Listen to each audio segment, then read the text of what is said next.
Assalamualaikum warahmatullahi wabarakatuh. Perkenalkan, nama saya Irfan Musyafa, NPM 19110210508. Nama saya Ahmad Fijar Ramdhani, NPM 19510210114. Nama saya Hansen Tepak Pahan, NPM 1951102109. Kami dari kelompok 12 ingin mempresentasikan hasil kerja kelompok kami, yaitu mengenai uji ARMA atau ARIMA, uji ArtsGuards, uji VAR, dan juga uji ICM. Tahap pertama yaitu uji ARMA. Awal-awal kita harus melakukan ini dulu, clear, execute. Lalu kita akan mengambil data di mana ada di folder kita. Kita execute lagi. Jika data di Excel memiliki banyak sheet, maka jika ingin memasukkan sheet pertama, kita harus ini import dari di mana kita naruh file dan dokumennya. Tabelnya itu yang Excel. Kita execute aja biar dia langsung muncul.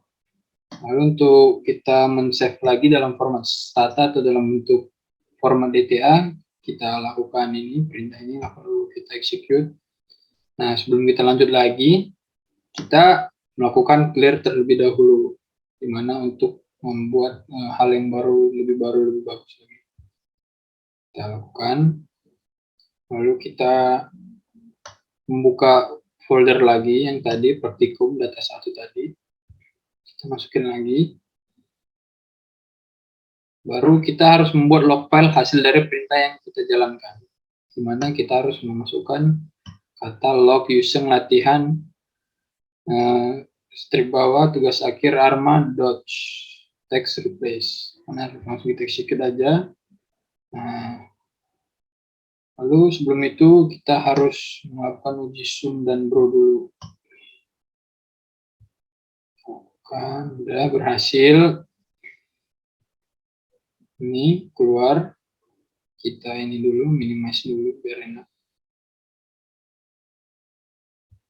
Kan, sorry. Nah, setelah itu kita harusnya kita mau mencari formatnya, time series berjalan, berarti tidak ada error karena di sini masih hitam juga, belum ada tanda-tanda merah. Nah, kita mau cari CPI-nya, dimana kita harus zoom CPI, baru two-way test line CPI, dijalankan, berhasil, masih berhasil, masih berjalan dengan baik, belum ada yang merah. Lalu kita nih masih belum ada merah, mungkin biar lebih lanjut lebih cepat lagi.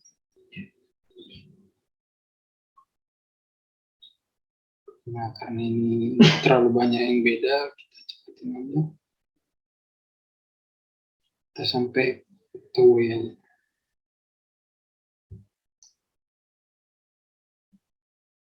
Dan hasilnya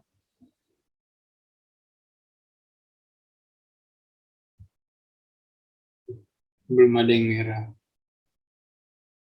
Lalu sabar, ini dia hasilnya, ini ARIMA 2,110. Lalu kita harus clear lagi, dimana kita mau masuk ke tahap selanjutnya. Kita clear, lalu kita ngambil data kita lagi tadi, seperti langkah di awal. Pertama, kita pakai lagi yang dokumen, kita uji lagi table tadi, uji zoom bro, karena kita mengambil yang barunya lagi.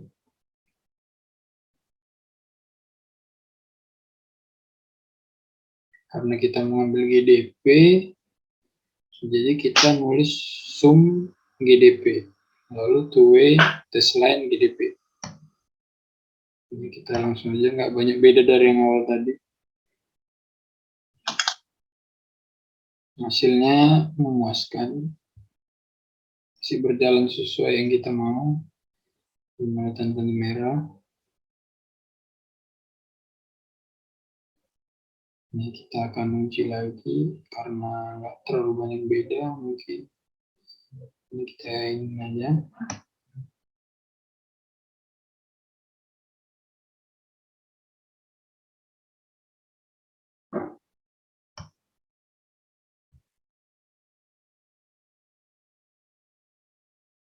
Ini hasilnya. Kita tunggu sebentar karena runningnya cukup banyak ya tadi. Kita minimize saja. Ini semua data berjalan lancar. Kita lihat bersama-sama.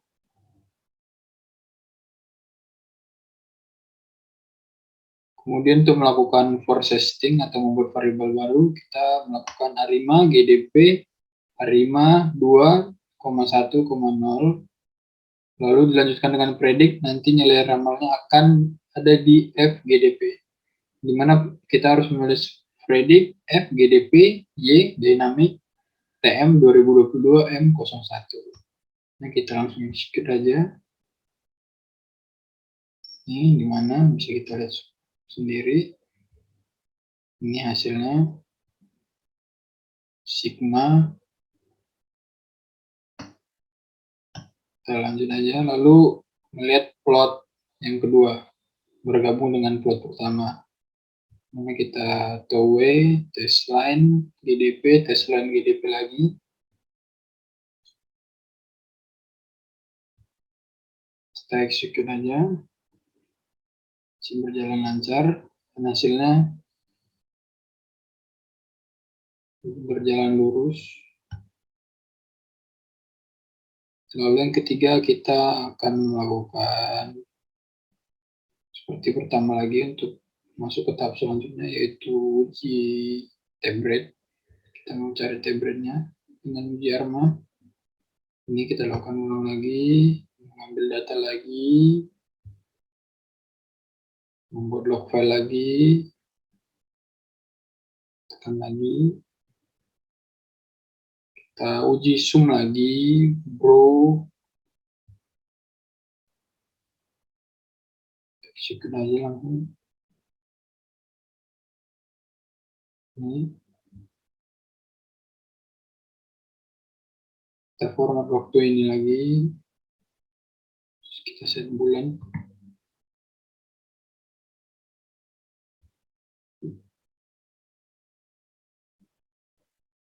Kita uji lagi nih seperti yang di awal, cuma yang bedanya ini tape rate.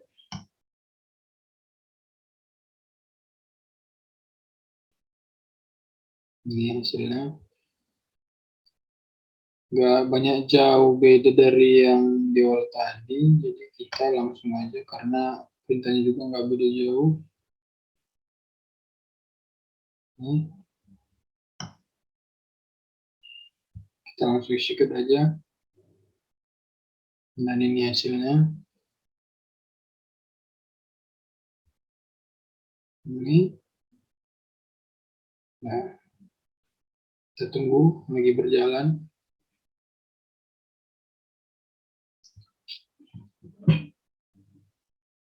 Ini lagi hasilnya.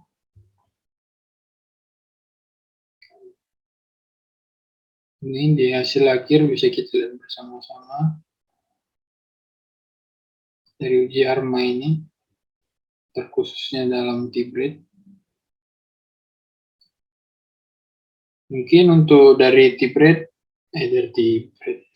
mungkin untuk dari uji ARMA kita sudahi. Mungkin bisa dilanjutkan oleh teman saya yang itu untuk melanjutkan hard guards.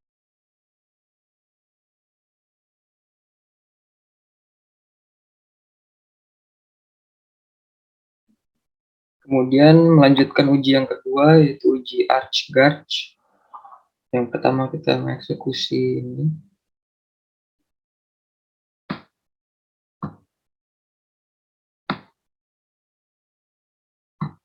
Execute.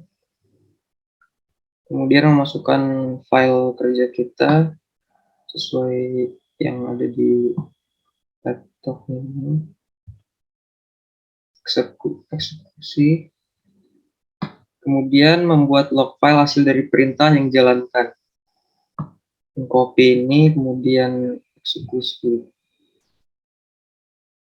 Kemudian mengubah data dalam ID untuk numerik sesuai dengan yang dari Excel kita. Eksekusi ini. Muncul hasilnya dan data dari Excel. Minimize. Kemudian declare data sebagai time series.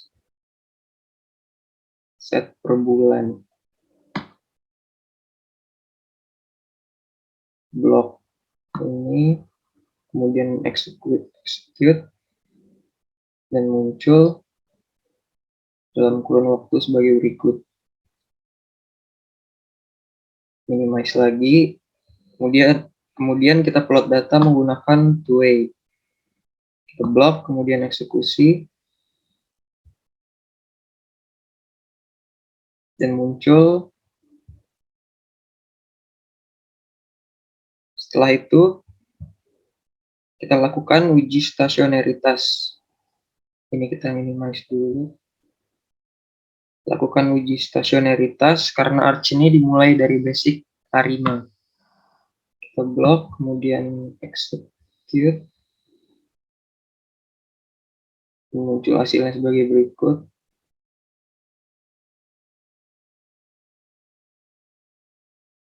Kemudian dilihat pada first difference. Apakah stasioner pada first difference? Kita blok ini, kemudian eksekusi. Dengan hasil 0. Langkah selanjutnya, kita lihat model ARIMA-nya. Gunakan ACF dan PACI.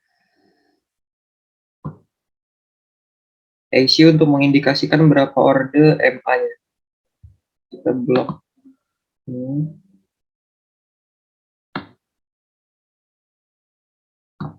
Kemudian eksekusi lagi.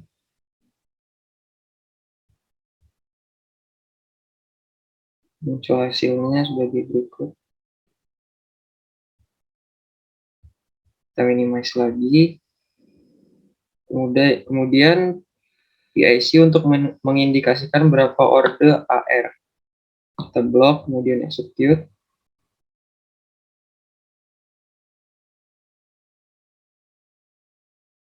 Berikut hasilnya lagi. Langkah selanjutnya, jika garisnya sampai pada 1, maka orde maksimum AR sama dengan 1, dan MA sama dengan 1. Maka kemungkinan modelnya ARIMA dalam kurung 1,1,0, ARIMA 0,1,1, atau ARIMA 1,1,1. Dan mencoba ARIMA, melihat apakah tes statistiknya signifikan atau tidak pada 5%. Kemudian melihat nilai AIC dan BIC. Jika AIC dan BIC-nya kecil dengan tes statistiknya signifikan, maka model ARIMA tersebut baik. Kita blok ini sampai sini, kemudian kita execute. Kita minimize. Muncul hasilnya sebagai berikut. Penentu untuk lanjut ke model ARCH meninjau apakah pada model ARIMA ada heteroskedastisitas atau tidak. Dari model ARIMA dimunculkan dulu nilai residualnya, misalkan dengan fungsi predik. Kita blok ini, kemudian execute lagi. Kita blok ini untuk melakukan uji heteroskedastisitas. Muncul. Log-SPE-nya 1 dan p-value-nya 1 signifikan.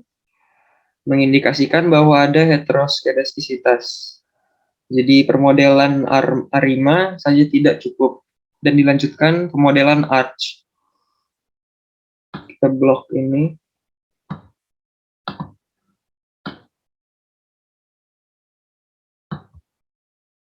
Execute lagi. Probabilitas pada CHI2 0,792. Pemodelan arch. Model 1 adalah kesamaan arch. Model 2 ditambahkan spesifikasi model arimanya. Misal hasil terbaik arima. Kita blok bagian ini. Kemudian eksekusi. Hasilnya. Model di atas bisa saja disederhanakan lagi modelnya menjadi seperti ini. Kita blok ini.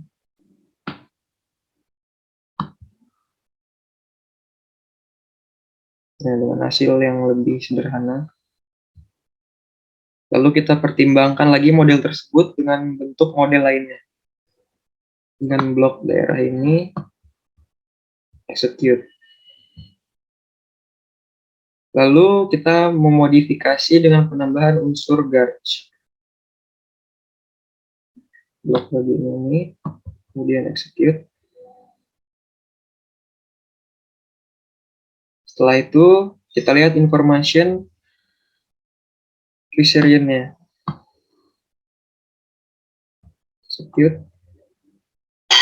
Dan hasil sebagai berikut. Jika nilai AIC-nya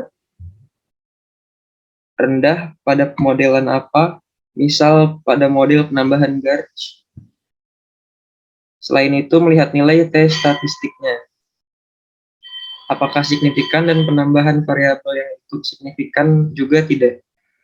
Jika yang terpilih dengan penambahan model Garch, maka variansnya sama dengan leg dari recit arch kuadrat dan Garch sama dengan leg dari variansnya sendiri. Kemudian kita bisa tampilkan nilai variannya. Kita blok ini ikut sertakan aja. Kita execute.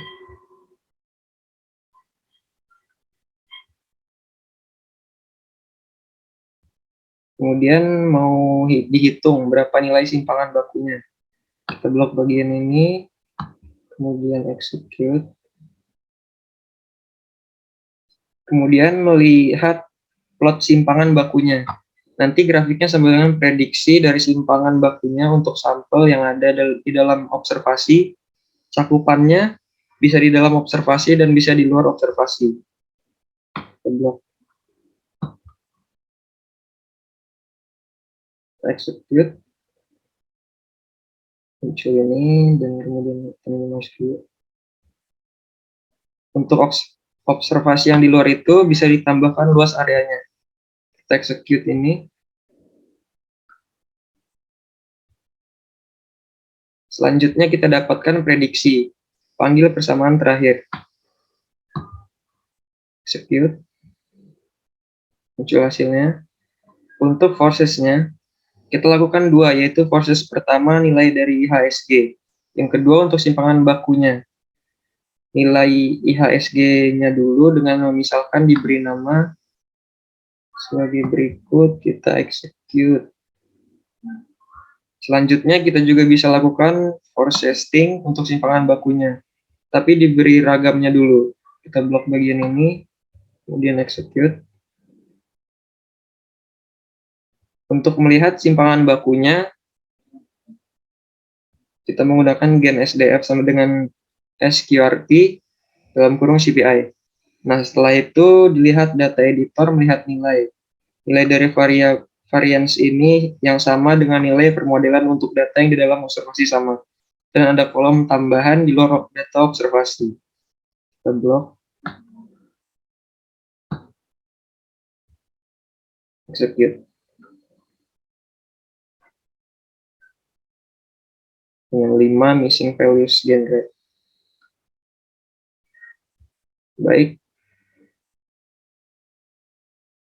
Begitulah uji arch Garch. Selanjutnya dilanjutkan oleh Irfan.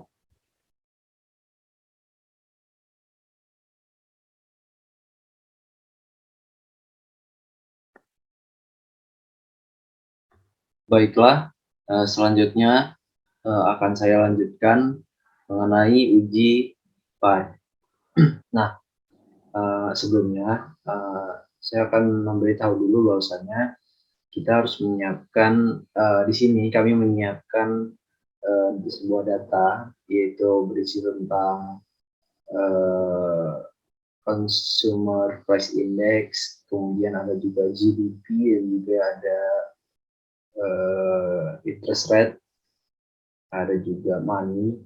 Ini di negara Amerika Serikat, United States. Oke. Setelah datanya dapat itu dalam bentuk Excel, nah nanti bisa ditaruh di file yang sudah disiapkan gitu. Nah, kali ini saya akan menjelaskan tentang OGVAR.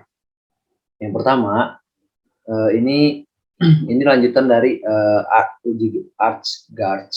Nah, jadi ini kita clear dulu, set more off, kemudian kita execute. Nah, ini sudah. Kemudian kita cari di folder mana file kita tadi diletakkan. Kita ini lock, kemudian kita execute. Nah, ini sudah di running. Kemudian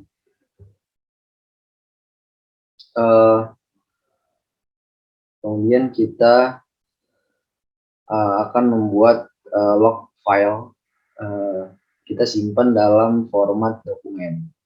Ini kita blok lagi, kemudian kita execute. Nah, oke. Ini sudah tersimpan dalam bentuk dokumen. Nah, kemudian ini ada variabel Consumer Price Index. Nah, ini kita ubah datanya dalam ID waktu numerik dengan rumus use. Nah, ini karena saya sudah ada format dari Stata, ini .dta, kemudian kita sum dan juga browse. Nah, ini rumusnya, kemudian kita execute. Nah, seperti ini datanya. Ya, yang kita buka melalui Stata. Nah, ini ada CPI atau Consumer Price Index, ada interest rate, kemudian GDP dan juga money. Dan juga observasi tahunnya itu dari 1970 sampai dengan 2006. Nah, itu dia. Oke, kita minimize. Oke. Kemudian kita declare data sebagai time series. Ini T-nya itu set bulan. Rumusnya ini. Rumusnya. ID waktu 9 PM, ini 2091 plus underscore n-1, format ID waktu %PM, preset ID waktu, dan terus kita execute. Nah, ini dia di ID waktu yang sudah kita execute tadi dari rumus tersebut. Nah, kemudian plot data kita menggunakan rumus ini karena kita akan menggunakan variabel CPI. Kita execute. Sudah. Nah, ini grafik dari plot data yang rumusnya ini. Nah, ini data dari CPI, gitu, Consumer Price Index. Oke, ini bentuknya, grafiknya kita minimize lagi. Kemudian kita melakukan uji stasionaritas dengan ADF setiap variabel satu persatu. Ya, kita gunakan variabel CPI, Consumer Price Index, kita execute. Nah, itu bisa terlihat bahwasanya ini hasil dari execute-nya, making an approximate p-value-nya for Z-nya itu 0,9802. Kemudian kita juga dapat cek kembali dengan menggunakan diferensiasi pertama, yaitu rumusnya. Kita execute lagi. Nah, ini. Kemudian lanjut ke variabel GDP. Nah, ini tadi diferensiasi pertamanya, ini rumusnya. Kemudian variabel interest rate-nya, ini rumusnya. Kemudian juga diferensiasi dari interest rate variabel, ini rumusnya. Kita blok, kemudian kita execute. Nah, ini dia keluar. Bisa dilihat bahwasanya number of observation-nya itu ada 35 di GDP, interest rate 36, dan juga di interest rate-nya ada differentiate di differentiasi interest rate-nya ada 35. Nah, ini bisa terlihat dari tes statistiknya, ada min 3717, ada min 1.780, kemudian di diferensiasi interest rate aja minus 4,455. Ini ada critical value-nya, bisa dilihat. Oke, lanjut lagi. Jika sudah stasioner, nah pada diferensiasi pertama tadi, nah ini mengindikasikan bahwasanya kita menggunakan pendekatan VAR atau VAR, itu kita lakukannya pada first difference. Nah, atau kita bisa modelkan ini pada data first difference-nya dengan menggunakan analisis VECM apabila ada kointegrasi. Nah, sebelum menganalisis kointegrasi ini, kita perlu ketahui dulu nih lag optimumnya dan apakah dengan nilai lag optimum tersebut memiliki sifat kestabilan. Nah, jadi kita mulai dulu dengan analisis VAR, itu dengan kemudian ditentukan berapa batas lag maksimum, misalnya sampai 10 gitu. Nah, misalkan kita sampai 10 ya, kita rumusnya ini VAR CPI GDP interest rate, X 1/10. Ini kita blok, kemudian kita blok, sabar, kita execute. Oke. Nah, ini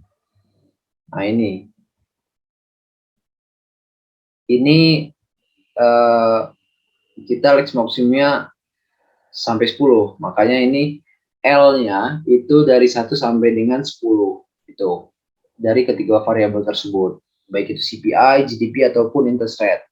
Nah, kemudian dilakukan setelah itu menentukan berapa lag optimumnya dari model sederhana tersebut dengan fungsi VAR S4C.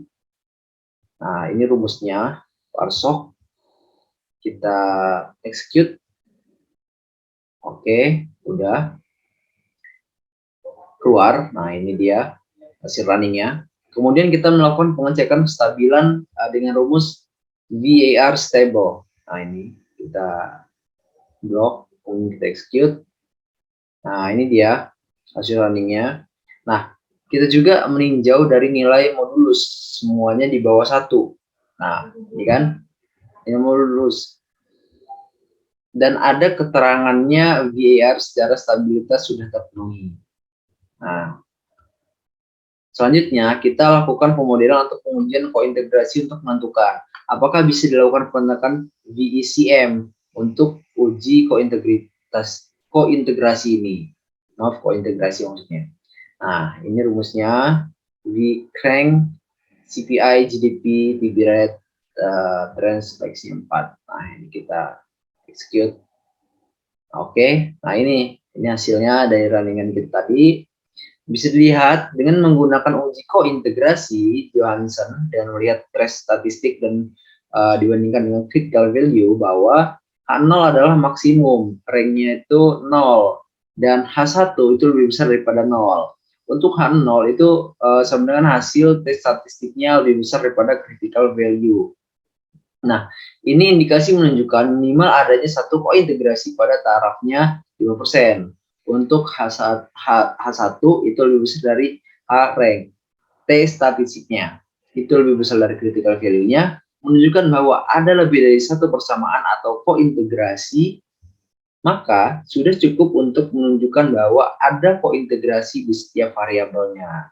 Nah, dengan demikian, kita bisa melakukan pemodelan VECM. Rumusnya VEC.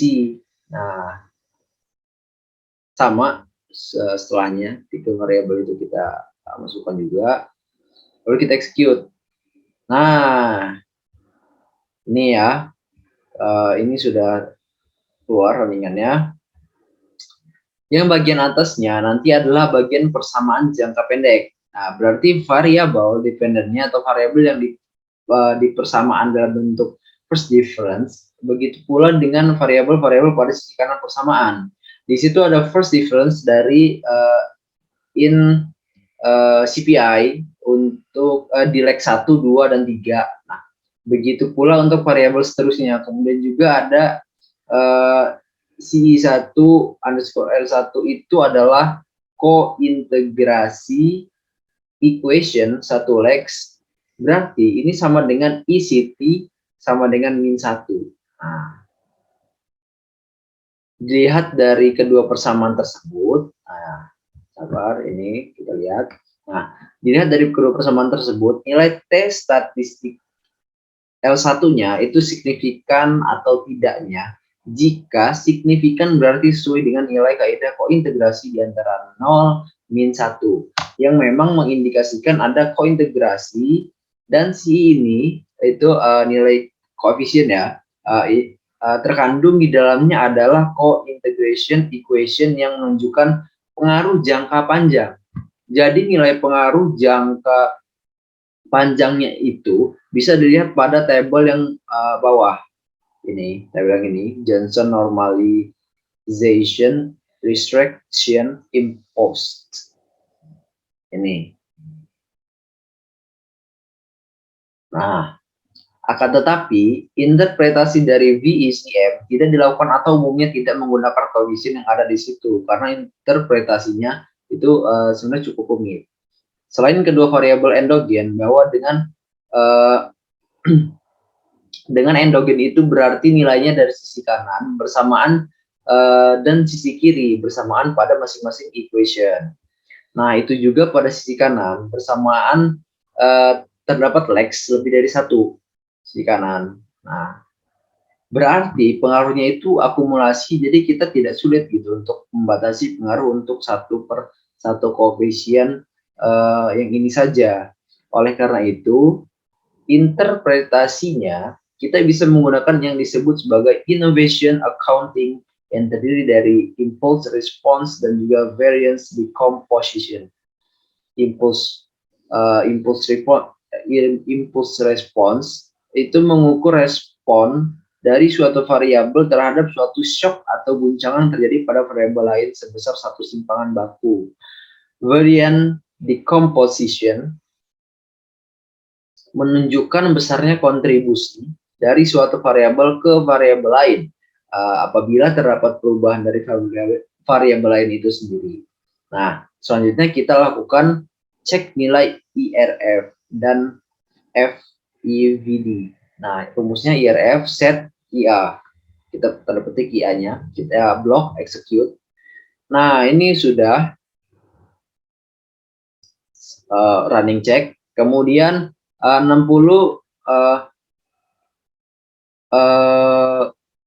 menunjukkan impact ya, menunjukkan impact sekian bulan ke depan cukup panjang. Ini 60 karena kita ini 60 izin ini kita masukin ke stepnya itu 60. Nah, nanti udah running, kemudian lanjut ke statistik multivariat time series IRF dan FEVD. Statistik yang umum adalah OIRF, kemudian kita bisa masukkan impuls dan respon variabelnya. Setiap variabelnya sebagai impuls, setiap variabel sebagai respon. Nah, ini rumusnya. Tetap kita masukkan 3 variabel yang kita gunakan tadi. Nah, nanti muncul plot IRF-nya, responnya. Nah, ini. Nah, responnya adalah apabila ada shock CPI misal sebesar satu simpangan baku, maka respon dari CPI itu dari pada periode ke-0 itu sudah positif sebesar areanya itu misalnya 0,03 misal. Begitu pula misalkan respon dari variabel CPI terhadap shock yang terjadi terhadap variabel IP sebesar satu simpangan baku. Terus juga gambar kedua dari sisi kiri, untuk periode 1 masih 0. Kemudian selanjutnya sudah menunjukkan ada respon CPI ini naik terhadap shock yang terjadi pada variabel IP di periode sebelumnya dan berulang. Nah, ini adalah mapping atau pemetaan gambaran dari impact atau respon CPI terhadap EP, dan begitu pula dengan variabel lainnya pasangan impuls dan respon lainnya. Nah, ini tampilan dalam bentuk grafik yang bisa juga dalam bentuk tabel untuk melihat angkanya. Ini rumusnya, kita blok, kita execute. Oke, nah ini ya, ininya, apa, grafiknya tadi itu. Nah, ada kolom keterangan, kolom 1 itu siapa impuls, siapa respon. Nah, begitu juga kolom responsnya, hasil analisis VCM ini bisa kita lihat atau kita interpretasikan dengan rumus decode. Block, execute. Nah, sabar loading. Nah, atau dibuat dalam bentuk satu kurva. Ini sudah ya. Sudah. Ini kita buat dalam bentuk satu kurva. Sabar. Nah, ini. Nah, jadi FEVD menunjukkan bagaimana respon atau kontribusi suatu variabel terhadap nilai atau perubahan yang terjadi pada variabel lain. Misal yang direspon atau diamati adalah CPI garis merah. Maka pada periode pertama setelah itu yang 100% itu dikontribusikan oleh variabel CPI itu sendiri. Nah, terdapat titik temu garis bersinggungan, tapi lama-kelamaan mendekati sekitar periode 20 itu pengaruh atau kontribusi dari TD rate atau interest rate tadi itu sudah lebih besar terhadap CPI yang ditunjukkan dengan perubahan pada CPI. Menunjukkan juga bahwa dalam jangka panjang nilai interest rate tidak banyak dipengaruhi oleh nilai interest rate itu sendiri di periode saat ini, tapi lebih banyak dipengaruhi oleh perubahan yang dikontribusikan oleh output yang dampaknya makin besar pada jangka panjang. Nah, sumbu Y menunjukkan kontribusi dan bisa dinyatakan dalam persentase, berarti 1 itu sama dengan 100% dan lain sebagainya. Menampilkan nilai FEVD-nya itu dalam bentuk tabel itu menggunakan rumus ini. Nah, rumusnya udah, ini nulis dulu. Nah, ini dalam bentuk tabel. Bisa dilihat dari tabel ini. Nah, jadi itu analisis VECM dan interpretasinya dengan menggunakan IRF dan variance decomposition. Oke, mungkin itu saja penjelasan dari saya tentang uji VAR atau VAR ini. Lebih dan kurang saya mohon maaf. Akan dilanjutkan ke uji selanjutnya atau yang terakhir yaitu uji ECM.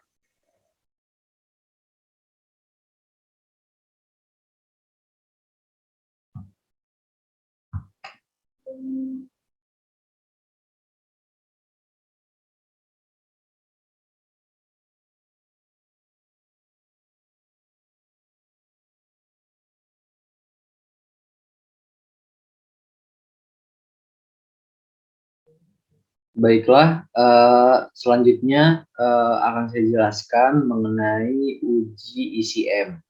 Nah, yang pertama tadi berangkat lanjut dari uji VAR atau uji VAR. Itu kita seperti biasa kita clear set more off, capture, lock close, lalu kita execute di sini. Oke, seperti biasa juga datanya ini kita taruh di mana tadi. Kalau saya di C, praktikum akhir dan data 1 sudah saya pisahkan. Datanya sama yang kita gunakan tadi. Ada CPI, ada GDP dan juga interest rate atau TD rate. Nah, oke, execute. Kemudian kita buat log file latihan tugas akhir juga sama seperti tadi. Kemudian pada variabel CPI ini kita ubah dulu dalam data ID waktu numerik. Nah, ini dan variabel CPI seperti biasa saya simpan di table 5 format statanya. Nama file table 5, kemudian kita blok sum row execute. Oke, ini keluar datanya table 5 dari yang saya pindahkan tadi. Oke, kemudian declare data sebagai time series. Nah, ini rumusnya. kemudian blok, kemudian kita execute. Nah, ini bentuknya dalam ID waktu yang sudah kita gunakan di rumus tadi. Kita minimize lagi. Kemudian plot data menggunakan TWO, WAY, two-way, kemudian variabel CPI juga GDP. Ada 2 garis biru untuk CPI dan untuk GDP. Coba kita lihat ya. Kita blok, kemudian kita execute. Nah, ini nih. Nah, ini grafiknya. Oke. Umumnya pada data time series pertama, uji stasionaritas terhadap variabel pada praktik kali ini, maka dilakukan satu persatu. Nah, ini GDP CPI, blok, kemudian kita execute. Nah, ini dia, keluar tes statistik, dan juga critical value-nya. Kemudian jika pada uji tersebut, value-nya itu tidak signifikan dan tes statistiknya lebih besar dari nilai kritis, itu maka perlu dilakukan diferensiasi pertama sebagai pengecekan stasionaritas pada data first difference. Rumusnya ini D Fuller, D variabel kita blok, kita execute. Nah, ini.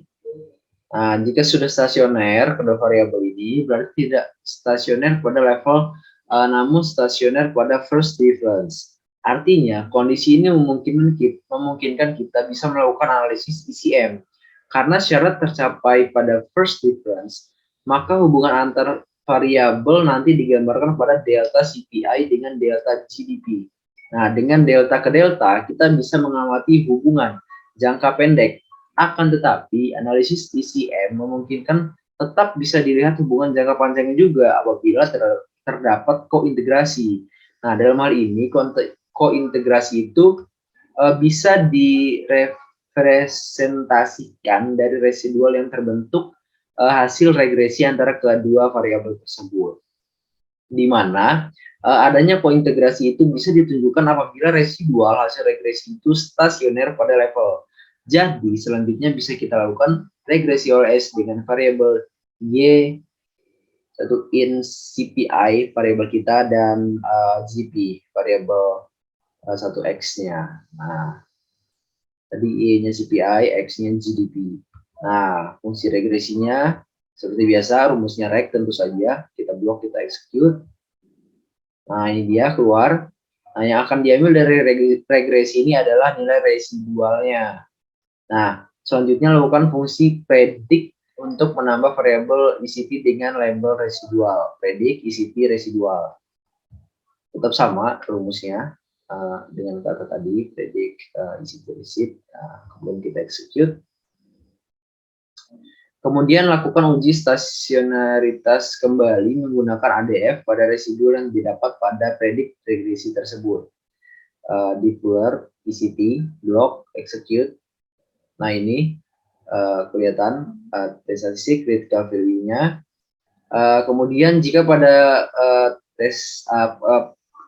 jika pada uji tersebut p-value signifikan itu kurang dari 0,05 dan T statistik lebih kecil dari nilai kritis, maka stasioner berarti mengindikasikan ada kointegrasi antara variabel CPI dan juga GDP, sehingga dapat dilanjutkan dengan pemodelan ECM. Nah, ECM menggunakan model WLS biasa, tapi pada model ECM variabel Y dan X dinyatakan dalam bentuk first difference. Nah, rumusnya reg D CPI D GDP L1 ECP. Nah, kita blok, kemudian kita execute. Nah, ini keluar. Maka hasil regres tersebut ini merupakan persamaan dari ECM. Melihat nilai koefisien ECT berada pada 0 minus 1, berarti memenuhi kaidah dengan stasioner tentunya, memenuhi bahwa variabel penyesuaian ECT ini, yakni penyesuaian jangka pendek ke panjang, itu signifikan secara statistik atau T statistiknya. Berarti ada kointegrasi yang disignifikan di antara kedua variabel. Karena hasil dari estimasi OLS, maka bisa kita cek uji Gauss-Markov-nya. Nah, lanjut ke uji heteroskedastisitas. Seperti biasa, head test rumusnya ini kita execute dulu. Kita block, kita execute. Nah, p-value ini probability-nya lebih besar daripada C2, lebih besar dari nilai signifikansi sebesar 5%, maka menerima H0 atau ragam konstan atau homokedastisitas. Nah, kemudian uji autokorelasinya dengan Godfrey. Start Godfrey.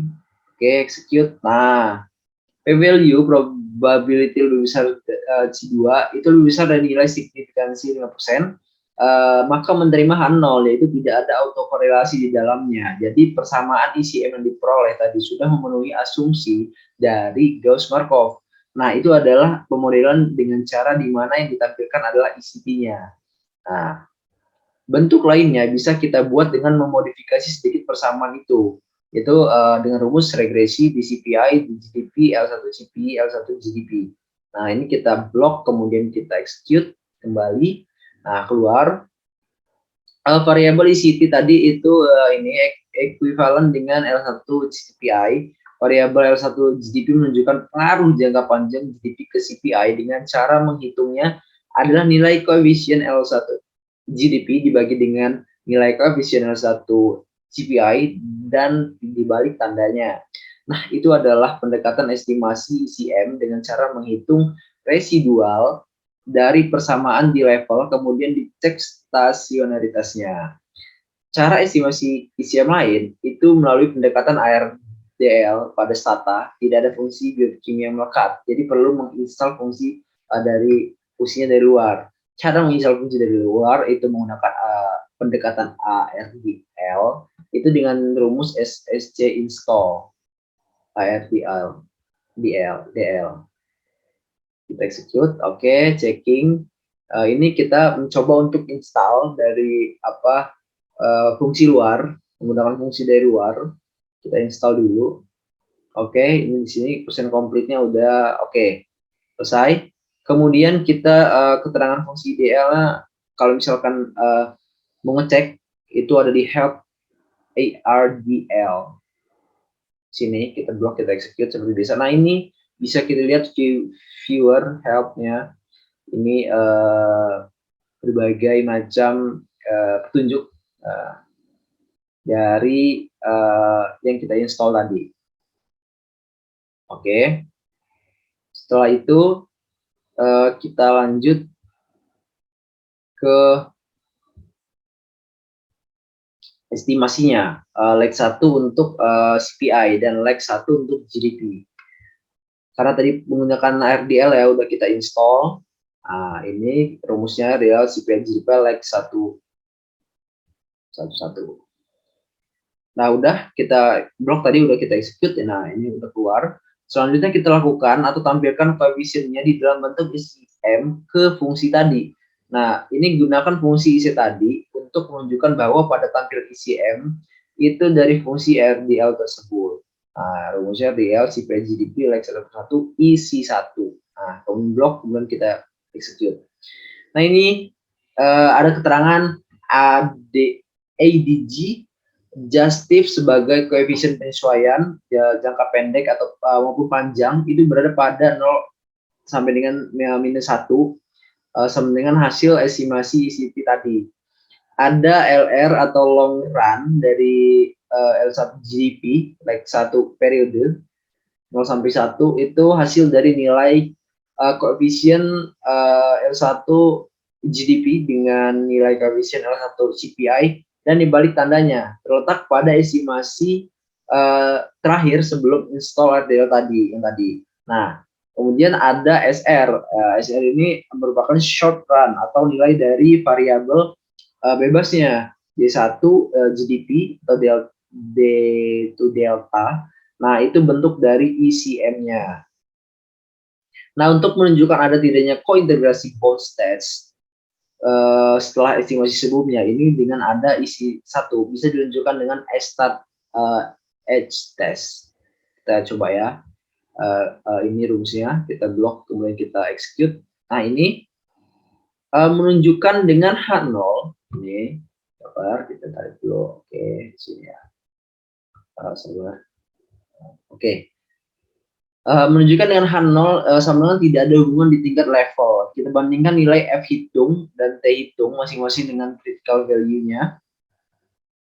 Jika T hitung menjauh dari T kritis dan 0, maka tolak H0. Jika F hitung lebih besar daripada F kritis, maka memiliki kointegrasi dalam jangka panjang atau tolak H0.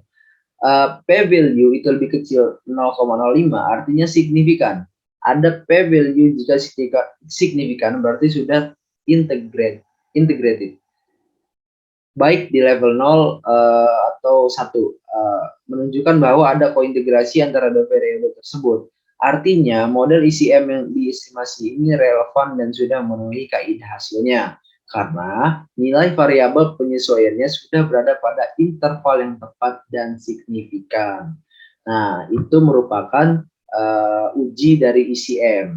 Nah, mungkin itu saja yang bisa saya sampaikan mengenai uji VAR tadi, kemudian ICM, kemudian teman saya juga sudah menjelaskan ARMA atau ARIMA dan juga ArcGarch. Nah, mohon maaf apabila ada salah kata dan kelakuan ataupun cara penyampaian yang tidak sesuai, saya pribadi dan kami mohon maaf. Kami akhiri, wabillahi taufiq wal hidayah, wassalamualaikum warahmatullahi wabarakatuh. Semoga dapat diterima dan dimengerti dengan baik. Terima kasih.